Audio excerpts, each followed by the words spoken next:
السلام علیکم ناظرین، اسٹرینجر سجیشنز کی ایک اور نئی ویڈیو کے ساتھ آپ کی خدمت میں حاضر ہوں۔ ناظرین، آج کی میری ویڈیو اگین ایک کہانی کا سہارا لیتے ہوئے میں ایک نتیجہ دینا چاہوں گی، ایک سبق، ایک بات دنیا کی نظر کے سامنے رکھنا چاہوں گی، اور پھر اگین اپنی بات کو ریپیٹ کروں گی کہ آج کل کے دور میں جتنا جدید دور ہے، پڑھا لکھا انسان اور میرے نزدیک جو کم پڑھا لکھا انسان ہے آج کل کے جدید دور میں، جدید میڈیا اور جدید سوشل میڈیا کی وجہ سے باشعور ہے اور بہت سی ایسی چیزیں سمجھ سکتا ہے۔ بے شک اس کے پاس صرف ڈگری ہی نہیں ہے، لیکن بہت سی ایسی باتیں، تجربہ جو ہے وہ بغیر ڈگری والوں کے پاس بھی ہوتا ہے۔ شروع کرتی ہوں آج کی کہانی۔ کسی شہر میں ایک بزرگ رہا کرتے تھے۔ کہا جاتا تھا کہ وہ بزرگ کسی وقت میں ایک بہت مشہور بزنس مین تھے، لیکن اللہ نے ان کے دل میں نیکی کی راہ ڈالی، ہدایت کی روشنی ان کو دکھائی، اور انہوں نے دنیا داری چھوڑ کر بالکل بھی اور اللہ کی راہ اپنا لی۔ وہ ایک بہت بڑے فیکٹری کے مالک تھے، اور ان کی فیکٹری بہت اچھا منافع دے رہی تھی اور منافع بخش ادارہ تھی، اور عین عروج کے وقت میں انہوں نے دنیا داری چھوڑ کر اللہ کی راہ اپنا لی۔ ان کی یہ وصف، یہ نیکی، یہ خوبی دنیا والوں کی نظر میں بہت اہمیت رکھتی تھی، اور دنیا والے ان کو بہت زیادہ اپریشیٹ کرتے تھے اس بات پہ کہ دیکھو اس وقت کہ جب لوگوں کے خزانے بھر جاتے ہیں اور وہ دنیا داری سیکھ چکے ہوتے ہیں، ایک وقت گزار چکے ہوتے ہیں دنیا میں، اور انہیں اب اندازہ ہوتا ہے کہ ہم نے اللہ کی طرف لوٹنا ہے، تو ہم اس وقت جو ہے وہ اس وقت اللہ کی طرف رجوع کرتے ہیں۔ مگر اس انسان پہ اللہ کا خاص کرم ہوا کہ اس نے عین جوانی میں اللہ کی طرف رجوع کیا اور اپنی دنیا اور آخرت دونوں سنوار لی۔ لوگوں میں ان کا بہت چرچا تھا، لوگ ان کے خانقاہ میں دعا کروانے کے لیے آیا کرتے تھے، اور یہ اللہ کا کرم تھا ان کے اوپر کہ وہ جس کے حق میں بھی دعا کرتے وہ دعا ضرور قبول ہوتی، اور یوں ان کی کرامت جو ہے وہ لوگوں پر مزید گہری ہوتی جا رہی تھی۔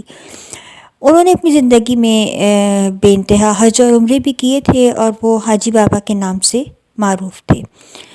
لوگ ان کی مثالیں دیا کرتے تھے کہ لوگ جو ہیں وہ کاروبار سے دنیا کی طرف آتے ہیں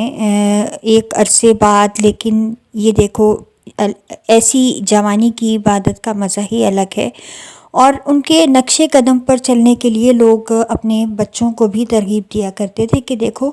یہ بھی تو انسان ہیں کہ جنہوں نے اللہ کی راہ اپنائی، اور اللہ نے ان کو اپنی راہ میں قبول کیا اور نیک نامی دی۔ بہرحال ایک دن ایسی ہی ایک صاحب اپنے بیٹے کو لے کر ان حاجی بابا کی خانقاہ میں پہنچے، اور ان سے کہا کہ آپ میرے بیٹے کو کچھ سمجھائیے، یہ جو ہے دنیا داری میں لگا رہتا ہے، آخرت کی پرواہ نہیں کرتا، اور مزید جس طرح آج کل کا ماحول ہے کہ اس کو دین کی پرواہ نہیں، شریعت کا پتہ نہیں، اور بہت سی ایسی باتیں کہ جو جنریشن گیپ کی وجہ سے میں کہوں گی کہ اکثر والدین سمجھتے ہیں کہ شاید ان کے بچے ان باتوں سے لا علم ہیں، لیکن اس واقعے سے میں یہ بھی ظاہر کرنا چاہوں گی کہ کبھی کبھی ایسا بھی ہوتا ہے کہ ہم جسے نہ سمجھ رہے ہوتے ہیں وہ ایسی سمجھداری کی بات کر جاتا ہے کہ سامنے والا دانتوں تلے انگلی دبا لیتا ہے۔ حاجی بابا کو موقع ملا کہ وہ اپنا تبلیغ کا کام اور کیجیے۔ میں ایک بات یہاں اور کہنا چاہوں گی کہ اللہ نہ کرے میں کسی کی دل آزاری کرنے کے لیے یہ واقعہ یہاں کوٹ نہیں کر رہی ہوں، اگر کسی کو میری بات سے اختلاف ہو تو وہ بے شک اختلاف کر سکتا ہے، لیکن یہ حقیقی واقعہ ہے اور اس واقعے میں ایک سبق پوشیدہ ہے۔ برائے مہربانی اس کو پازیٹیولی لیجئے گا، نیگیٹیوٹی مت لیجئے گا۔ حاجی بابا نے اس نوجوان کو متاثر کرنے کے لیے اپنی زندگی کی کہانی اس سے بیان کرنی شروع کی۔ حاجی بابا نے اس نوجوان سے کہا، جو کہ بظاہر بہت ماڈرن لباس میں تھا، کان میں ایئر فون لگا ہوا، ہاتھ میں موبائل، اور وہ مستقل اس کی انگلیاں موبائل کی اسکرین پر چل رہی تھی۔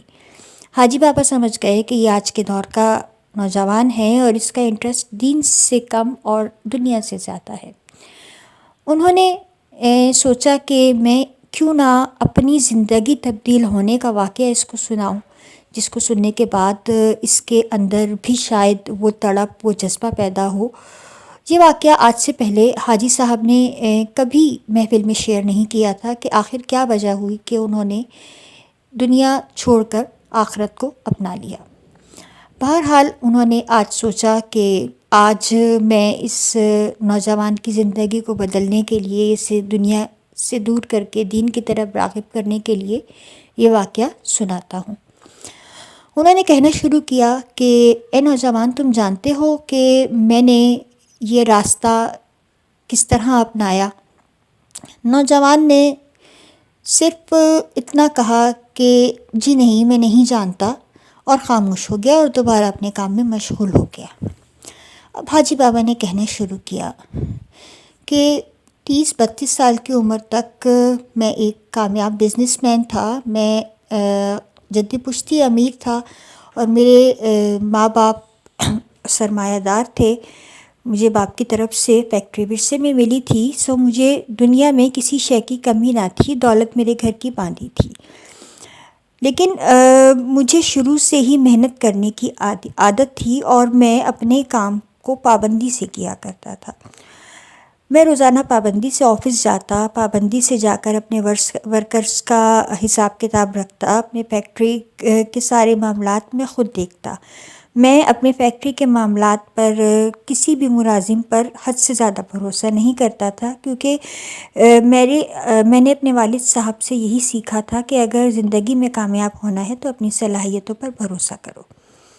یہ بات میں نے اپنی گرہ سے باندھ لی تھی، کیونکہ میں نے اپنے والد کو اسی اصول پر کام کرتے ہوئے دیکھا تھا، اور انہوں نے بے پناہ ترقی حاصل کی تھی۔ سو میں نے یہ بات اپنے پلے سے باندھ لی، اور میں روزانہ ہر چیز کی نگرانی خود کیا کرتا تھا، اور کوشش کرتا تھا کہ سب سے پہلے فیکٹری میں پہنچوں۔ اسی طرح ایک دن میں فیکٹری کے لیے روانہ ہوا، اور میرے جو کمرہ تھا، جہاں پر میرا آفس تھا، جہاں میں بیٹھا کرتا تھا، اس کمرے سے مجھے فیکٹری کے سارے مناظر سامنے نظر آتے تھے، اور مزید نگرانی کے لیے میں نے CCTV کیمرے لگوا دیے تھے، تاکہ ہر جگہ پر جو کچھ ہو رہا ہے وہ مجھے بآسانی نظر آتا رہے۔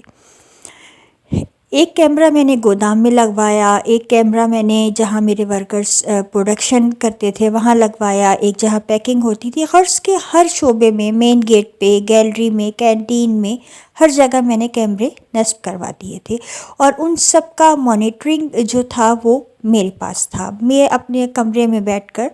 وہ ساری چیزیں دیکھ سکتا تھا کہ کون کیا کر رہا ہے، کوئی کہیں کام چوری تو نہیں کر رہا، کوئی اپنے کام سے پیچھا تو نہیں چھوڑا رہا۔ اور میں اپنے اس عمل کی وجہ سے بہت کامیاب بھی رہا، کیونکہ میرے تمام ملازمین یہ بات جانتے تھے کہ جو باس ہیں وہ ہمیں ہر وقت دیکھ رہے ہیں، ہم ایک لمحے کے لیے بھی ان کی نظر سے اوجھل نہیں ہیں۔ اس وقت CCTV کیمرے کا رواج ہمارے ہاں عام نہیں تھا، میں نے یہ چیز باہر سے امپورٹ کی تھی۔ چونکہ اور فیکٹریوں میں CCTV کیمرے کا رواج نہیں تھا، اس لیے میرے ملازمین کے اوپر کم از کم میرے ہونے کا خوف ضرور موجود تھا، اور وہ کام میں کام چوری یا ڈنڈی نہیں مارتے تھے۔ بہرحال ایک دن ایسے ہی میں بیٹھا ہوا تھا، تو میں نے اپنی CCTV کیمرے کے گودام میں ایک کتے کو دیکھا کہ وہ لنگڑا لنگڑا کر چل رہا ہے اور گودام میں گھسنے کی کوشش کر رہا ہے۔ اتفاق سے وہ چوکیدار کی نظر سے بچ کر اس گودام میں گھسنے میں کامیاب ہو گیا۔ میں نے جب اس کتے کو زوم کر کے دیکھا تو پہلے تو مجھے غصہ آیا کہ کتا میرے گودام میں گھس رہا ہے، اور میں جو ہوں چوکیدار نے نہیں دیکھا، اور یہ جا کر میرے گودام میں میرا مال خراب کرے گا۔ مگر پھر اچانک میرے دل میں خیال آیا، میں نے جو زوم کیا تو دیکھا کہ اس کی شاید کسی گاڑی نے اسے کچل ڈالا تھا۔ اس کی 3 ٹانگیں ٹوٹ چکی تھیں، اس کے جبڑے کی ہڈی ٹوٹ چکی تھی اور وہ بہت مشکل سے اپنے آپ کو گھسیٹ کر گودام کی دیوار سے ٹیک لگا کر سہارا لے کر کچھ اپنے آپ کو سنبھالنے کی کوشش کر رہا تھا۔ اچانک میرے دل میں اس کتے کے لیے ہمدردی جاگی۔ میں نے سوچا میں کیوں نہ اس کتے کو کسی جانوروں کے ڈاکٹر کو یا جانوروں کے اسپتال پہنچا دوں تاکہ اس کی جان بچ جائے۔ مجھے ایک عجیب سی کیفیت میرے اوپر طاری ہوئی اور میں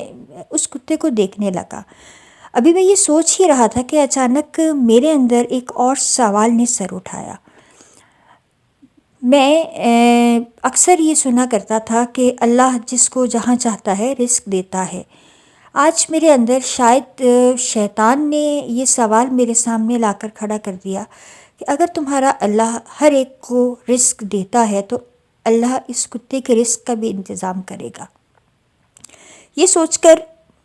میں نے ڈاکٹر کو فون کرنا چھوڑ دیا اور میں اس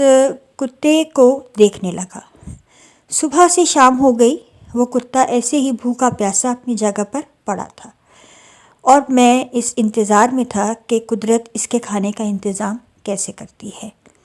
بہرحال آفس بند کرنے کا وقت آیا تو اس سے تھوڑی دیر پہلے اسکرین پر ایک اور کتا نمودار ہوا۔ یہ کتا اپنے منہ میں ایک بوٹی دبائے ہوئے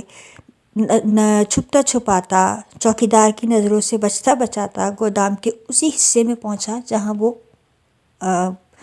کتا لیٹا ہوا تھا کہ جو زخمی تھا۔ اس نے اس کتے کو اپنے پیر سے ہلایا تو اس کو تھوڑا سا ہوش آیا۔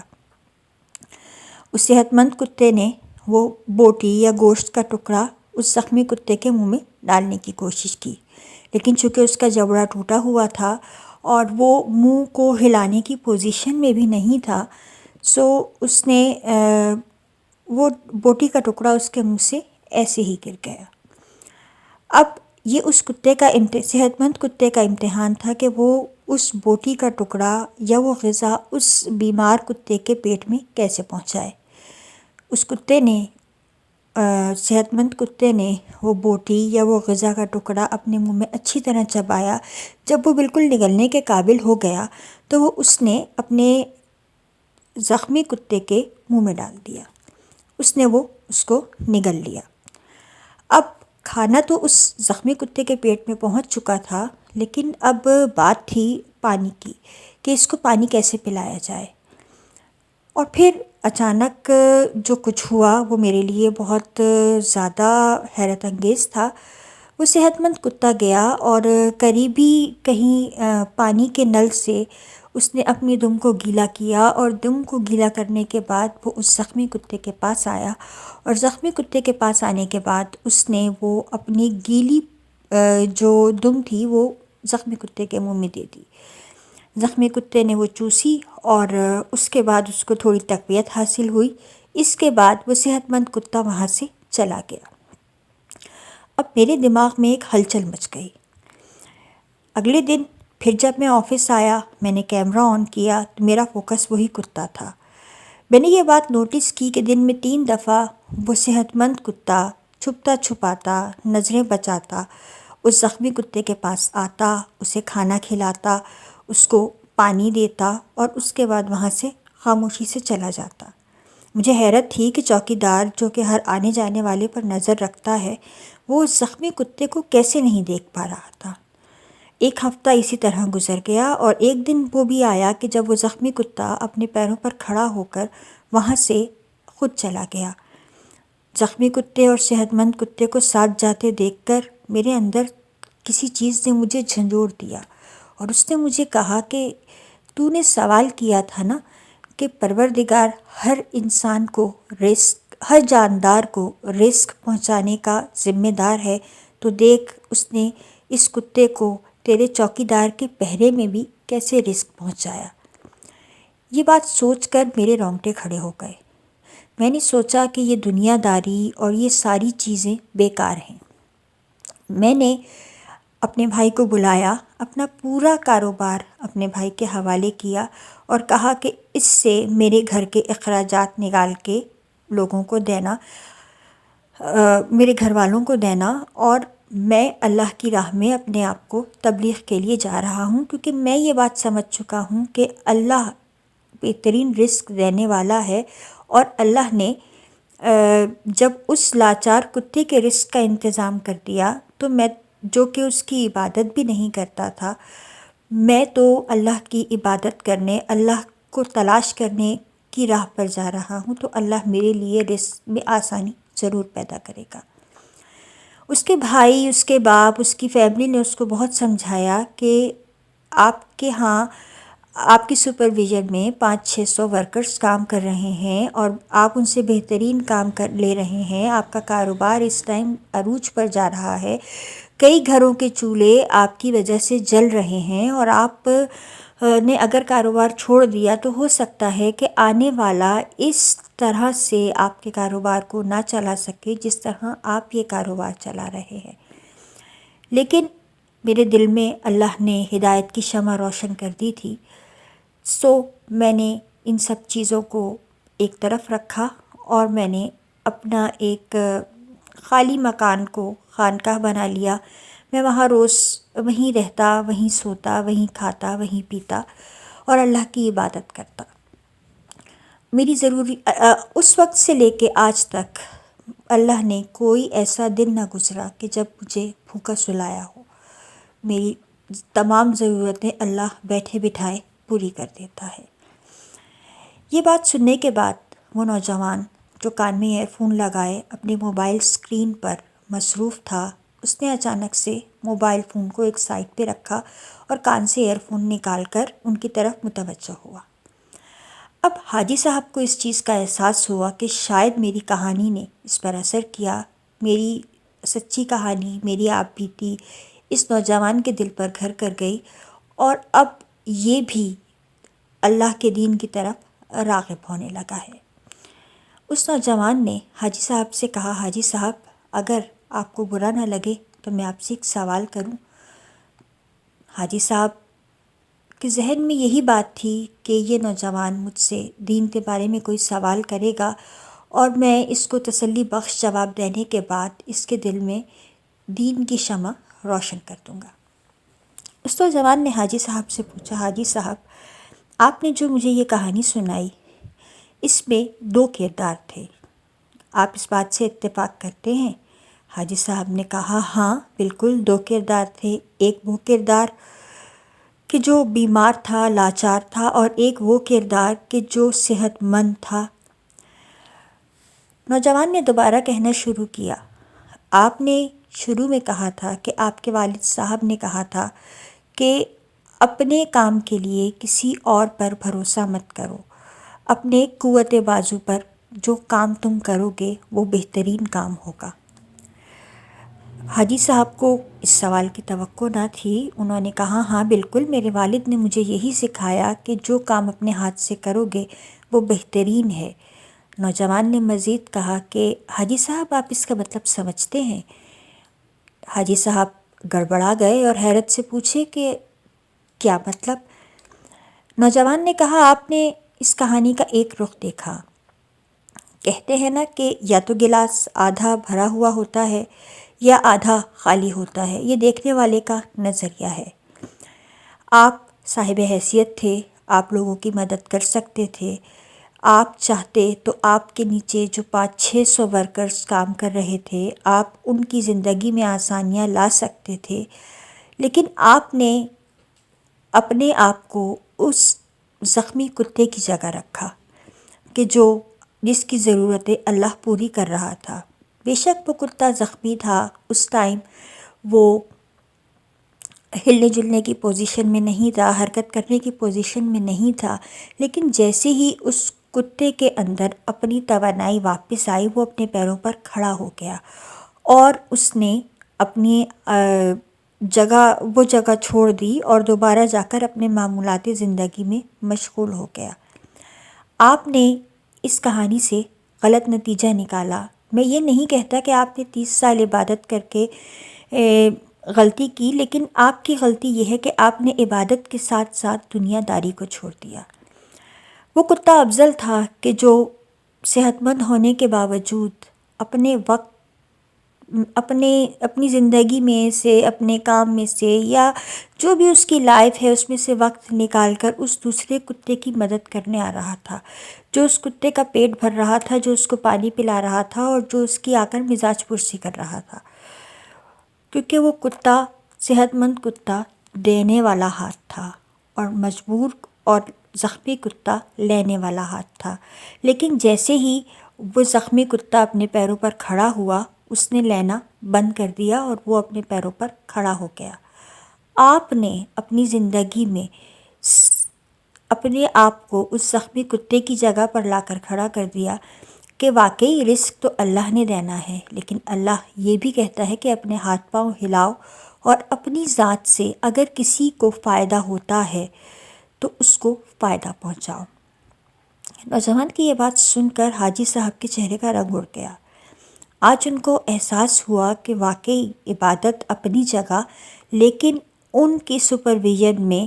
جتنے لوگ کام کر رہے تھے وہ سب کے سب لوگ ان کے جانے کے بعد کس قدر ہرٹ ہوئے ہوں گے، انہیں کتنی پریشانی کا سامنا کرنا پڑا ہوگا، کیونکہ حاجی صاحب کے جانے کے بعد ان کا بھائی اس کاروبار کو اس طرح نہیں سنبھال سکا جس طرح حاجی صاحب سنبھالا کرتے تھے۔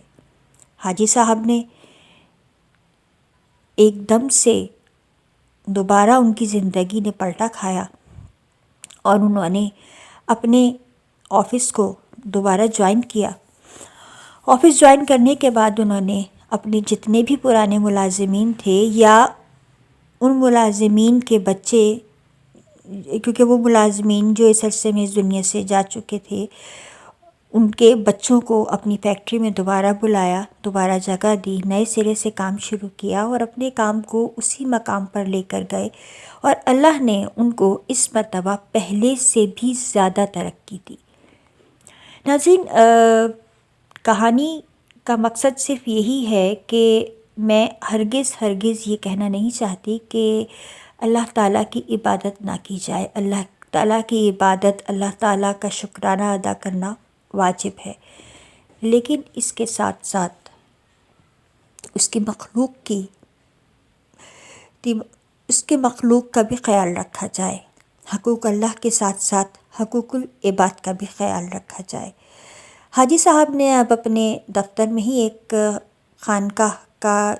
انتظام کر لیا تھا۔ دن کے اوقات میں وہ دفتری معمولات انجام دیتے اور اس کے بعد جو وقت بچتا اس میں اللہ کی عبادت کرتے۔ اس طرح ایک بیلنسڈ لائف ان کی شروع ہو چکی تھی اور لوگوں کی دعائیں ان کو ملنے لگی تھی، اور اب اللہ نے ان کی دعاؤں میں پہلے سے زیادہ تاثیر دے دی تھی۔ ناظرین، ہم میں سے کتنے ہی ایسے لوگ ہیں کہ جو اس دنیا میں رہتے تو ہیں اور جانتے بھی ہیں کہ ان کے کسی فعل سے دوسرے کو فائدہ ہوگا، لیکن ہم وہ فعل انجام دیتے ہوئے ہچکچاتے ہیں یا یہ سوچتے ہیں کہ فائدہ تو اس کو ہوگا، ہمیں اس سے کیا حاصل ہوگا۔ شاید یہی ہماری سب سے بڑی غلطی ہے، کیونکہ فائدہ اور نقصان دینے والی ذات اللہ کی ہے، اور اگر ہم اللہ کی رضا کے لیے کسی کا فائدہ یا کریں گے تو نہ جانے اللہ کتنے مقامات پر ہمیں فائدہ پہنچائے گا۔ یہ چیز ہماری سوچ سے بھی بہت پرے ہے۔ کہتے ہیں یہ پہلا سبق تھا کتاب خدا کا کہ ہے ساری مخلوق کنبہ خدا کا، لیکن یقین کیجئے کہ اب ہم اس دور میں جی رہے ہیں جہاں خلق خدا تو چھوڑیے، لوگ اپنے کنبے والوں کو بھی بوجھ سمجھنے لگے ہیں۔ صلہ رحمی ٹوٹلی ختم ہو چکا، حالانکہ اسلام نے صلہ رحمی کا بہت بڑا اجر رکھا ہے۔ اگر ہم حقوق العباد کی بات کریں تو ہمارے اپنے گھر والوں کے حقوق، پڑوسیوں کے حقوق، رشتہ داروں کے حقوق بے انتہا ہیں۔ ہم یہ نہیں کہتے کہ ہم مالی طور پر ہی کسی کی مدد کریں یا مالی طور پر ہی کسی کو اتنا سٹیبل کریں، کیونکہ آج کل کا دور ویسے بھی لاک ڈاؤن دور ہے اور ہر کسی کے پاس اگر وہ اپنی ضروریات بھی پوری کر پا رہا ہے تو اسے اللہ کا شکر ادا کرنا چاہیے. کم از کم کچھ الفاظ، کچھ ایسی باتیں، کچھ حوصلہ افزائی، یہ وہ چیزیں ہیں کہ جس سے اگر ہم کسی کی زندگی میں تھوڑی سی روشنی لا سکیں تو ہمیں ضرور لانی چاہیے. نہ جانے کون اپنی زندگی میں اپنے ذہنی طور پر کس توڑ پھوڑ کا شکار ہو، وہ کیا سوچ رہا ہو. اگر ہم اس کو تھوڑا سا پیار محبت سے اس سے پیش آئیں یا اس کو سمجھائیں یا اس کو سمجھنے کی کوشش کریں تو ہو سکتا ہے کہ اس کی زندگی میں تبدیلی آ جائے. اور اگر یقین کیجئے وہ کسی نیک کام کی طرف راغب ہو گیا یا آپ کے سمجھانے یا آپ کی محبت کی وجہ سے اس نے کسی گناہ کو ترک کر دیا تو اس کا اجر اور ثواب اللہ کی راہ میں آپ کو کتنا ملے گا آپ یہ نہیں جانتے. یہ وہ چیزیں ہیں جو صدقہ جاریہ کہلاتی ہیں. صدقہ جاریہ صرف یہ نہیں کہ آپ نے مسجد بنوا دی، بے شک یہ اپنی جگہ ہے، ان کی اہمیت ان کی حقیقت اپنی جگہ ہے، لیکن کسی کو موٹیویٹ کرنا، کسی کو زندگی کی طرف لانا، کسی کی زندگی میں علم کی شمع روشن کرنا یا کسی کی مشکل میں مدد کرنا، کسی کی حوصلہ افزائی کرنا، یہ سب وہ چیزیں ہیں کہ جو وہ چھوٹے چھوٹے مائل سٹونز ہیں کہ جو سفر آخرت میں آپ کے لیے بہت بڑے بڑے مینار ہیں. یہ وہ مینار ہیں جن سے وہ روشنی پھوٹے گی کہ جو آپ کے قبر کے اندھیروں میں آپ کے لیے روشنی کا سماں پیدا کر دے گی. بحیثیت مسلمان ہمارا یہ ایمان ہے کہ اگر ہم اللہ کی رضا کے لیے اپنی جان بھی قربان کریں تو ہم مرتے نہیں، ہم زندہ رہتے ہیں. اسی طرح اگر ہم اللہ کی رضا کے لیے کسی کی مدد کریں، کسی کی حوصلہ افزائی کریں، کسی کے راستے کی مشکل پریشانی دور کر دیں تو اللہ ہم سے کتنا راضی ہوگا. اور مسلمان جو عبادت کرتا ہے، بیسکلی ہر مسلمان کا یہ کانسیپٹ ہوتا ہے کہ ہم اللہ کو راضی کر کے جنت میں چلے جائیں. تو دیکھیے جنت میں جانے کا راستہ بے شک عبادت بھی ہے، لیکن عبادت کے ساتھ حقوق العباد بھی کمپلسری ہیں. دونوں چیزوں کو بیلنس رکھ کے اگر آپ چلیں گے تو آپ جنت تک جا سکتے ہیں. اکیلی نہ صرف عبادت آپ کو جنت تک لے جا سکتی ہے اور نہ صرف حقوق العباد آپ کو جنت تک لے جا سکتے ہیں. کوئی 5 وقت کا نمازی ہے، تہجد گزار ہے، روزے دار ہے، حاجی ہے اور اس کا اخلاق صحیح نہیں، اس کا اپنے گھر والوں سے رویہ صحیح نہیں، اس کا اپنے بہن بھائیوں اپنے رشتہ داروں سے رویہ صحیح نہیں ہے تو اس کی عبادت اس کو کوئی فائدہ نہیں دے گی. کیونکہ اللہ تعالیٰ نے کے نزدیک کسی کا دل دکھانا، کسی کی دل آزاری کرنا بہت بڑا گناہ ہے اور گناہ کبیرہ میں شامل ہے. ہمیں یہ کوشش کرنی چاہیے کہ اپنی زندگی میں ہم دینے والا ہاتھ رکھیں. ضروری نہیں کہ وہ پیسہ ہی ہو، وہ عزت بھی ہے، وہ علم بھی ہے، وہ ہدایت بھی ہے، وہ روشنی بھی ہے، وہ حوصلہ افزائی بھی ہے، وہ چھوٹی چھوٹی خوشیاں بھی ہیں کہ جو دوسرے کی زندگی کو روشن کر سکتی ہیں. اللہ تعالیٰ کو ہماری اگر یہ دینے کی ادا پسند آ گئی تو ہو سکتا ہے کہ اللہ ہمیں اپنے خزانے سے اتنا عطا کرے کہ ہم لوگوں میں رزق بانٹنے والوں میں بھی شامل ہو جائیں. اللہ ہم پر اتنا کرم کر دے کہ ہم لوگوں میں رزق بھی تقسیم کریں. لیکن اس کے لیے ہمیں پہلے تقسیم کرنے کا عمل سیکھنا ہوگا. اگر ہم تقسیم کرنا ہی نہیں سیکھیں گے تو اللہ کی نظر کرم ہم پر کیسے پڑے گی. یہ وہ چھوٹی چھوٹی باتیں ہیں جو اگر آج ہم اپنے معاشرے میں سیکھ لیں، سمجھ لیں تو ہمارے بہت بڑے بڑے مسئلے حل ہو جائیں. ہم اپنے آپ کو سب سے کمزور اور سب سے لاچار اور سب سے مجبور انسان سمجھ کے اللہ سے فریاد کرتے نظر آتے ہیں. لیکن کبھی ایسا بھی سوچا کیجئے، اپنے سے نیچے کے لوگوں کو بھی دیکھ کر اللہ کا شکر ادا کرنے کی عادت ڈالیے کہ اے پروردگار تیرا شکر ہے کہ تو نے ہمیں بہت سے لوگوں سے بہت بہت بہت اچھا رکھا ہے. یقین کیجئے اس دنیا میں بہت سے ایسے لوگ ہیں کہ جو بہت سی ایسی چیزوں کو ترستے ہیں کہ جن کی ہمارے نزدیک کوئی حقیقت نہیں ہے، جن کو ہم کسی خاطر میں نہیں لاتے، لیکن وہ چیزیں ان کے لیے بہت بہت بہت زیادہ ضروری بھی ہے، امپورٹنٹ بھی ہے۔ اللہ تعالیٰ کا شکر ادا کرنے کی عادت ڈالیے، اور دوسری بڑی چیز میں یہ کہوں گی کہ تقسیم کرنے کی عادت ڈالیے، چاہے وہ خوشیاں ہوں، چاہے وہ رزق ہوں، چاہے وہ مسکراہٹیں ہوں، چاہے وہ عزت ہو،